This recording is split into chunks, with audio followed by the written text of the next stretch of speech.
19वीं सदी का भारत एक ऐसा देश जो कभी सोने की चिड़िया कहलाता था, लेकिन अब ब्रिटिश राज के अधीन था।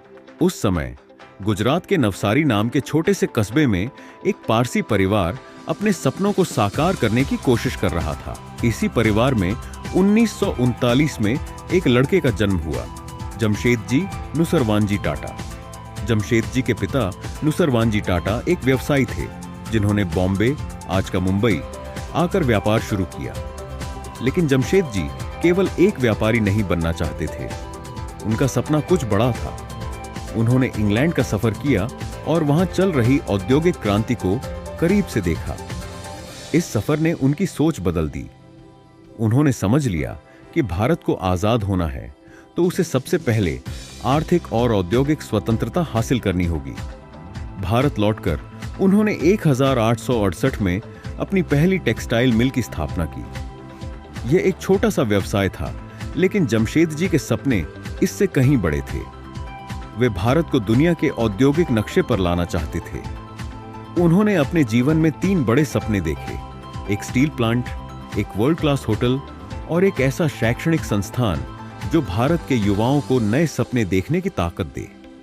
उनके सपनों का पहला प्रतीक बना ताजमहल होटल। उस समय भारतीयों को ब्रिटिश होटलों में जाने की अनुमति नहीं थी। यह बात जमशेदजी को बहुत चुभी। उन्होंने फैसला किया कि वे ऐसा होटल बनाएंगे जो न केवल भारत की बल्कि पूरी दुनिया की शान बने। 1903 में मुंबई के गेटवे ऑफ इंडिया के पास ताजमहल होटल बना। यह उस समय का सबसे आधुनिक और शानदार होटल था। यह सिर्फ एक इमारत नहीं थी, बल्कि जमशेदजी का अंग्रेजों को जवाब था। हम भी किसी से कम नहीं, लेकिन उनका सबसे बड़ा सपना था एक स्टील प्लांट।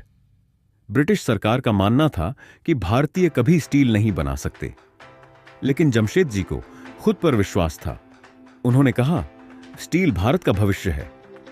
उनकी मृत्यु के बाद 1907 में उनके बेटे सर दोराबजी टाटा ने उनका यह सपना पूरा किया और Tata iron and steel company TISCO की स्थापना हुई।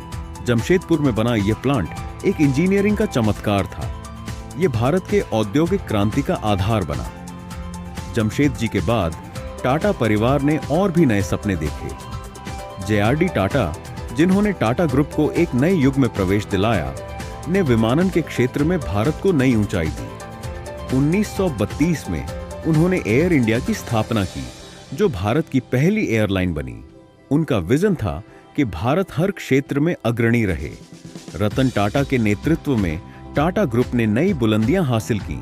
1998 में टाटा मोटर्स ने इंडिका लॉन्च की, भारत की पहली स्वदेशी कार। शुरुआत में इसे ज्यादा पसंद नहीं किया गया, लेकिन रतन टाटा ने हार नहीं मानी। बेहतर वर्जन के साथ इंडिका सफल हुई।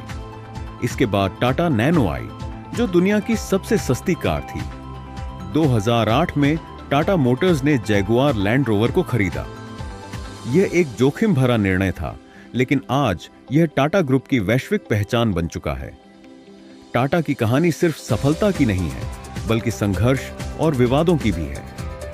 जब साइरस मिस्त्री को चेयरमैन बनाया गया, तो टाटा ग्रुप में नेतृत्व संकट आ गया। इस दौरान टाटा ग्रुप की छवि को नुकसान हुआ, लेकिन रतन टाटा और उनकी टीम ने इस चुनौती का भी सफलतापूर्वक सामना किया। आज टाटा सिर्फ एक कंपनी नहीं, बल्कि एक भावना है। टाटा ट्रस्ट्स के माध्यम से शिक्षा, स्वास्थ्य और ग्रामीण विकास में उन्होंने देश को एक नई दिशा दी।